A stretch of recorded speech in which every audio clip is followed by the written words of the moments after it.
aretigny tegna ratsy. Le ino le aretigny tegna ratsy? Fitiavagna. Io tsisy fanafodiny. Fa fitiavagna edy fanafodiny. Za nefa nisy naka fanafody tany aminao tany. Ya, efa fitiavagna edy fanafodiny. Anao zegny mangandoa mbola afaka mangala feralgan tonga de sitragna. Fa fitiavagna foana masitragna anazy. Dikan'izegny anao zany naleo am'le olo iarahanao na hoe miteny hoe efa tsy araka amin'olo tsony dia après anao mbola mitaky an'izay fitiavagna zay satria tsisy fanafodiny raha tsy fitiavagna. Fa io koa miankina am'le olona iarahana. Ya, miankina am'le olo iarahana. Satria mety hoe le olona iarahanao mety mahafaty anao koa na mahavelona anao. Ka zay manko le aretinao anatiny aretina tena ratsy.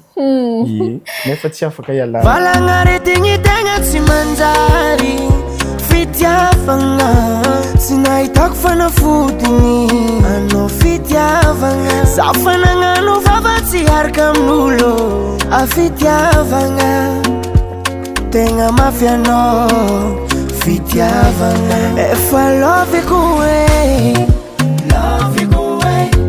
fa nahita olo tiagna vovoko yaho za fa nagnano vava tsy araka amin'olo falifaliny anne filanja azo fijaliagna amin'ny amareny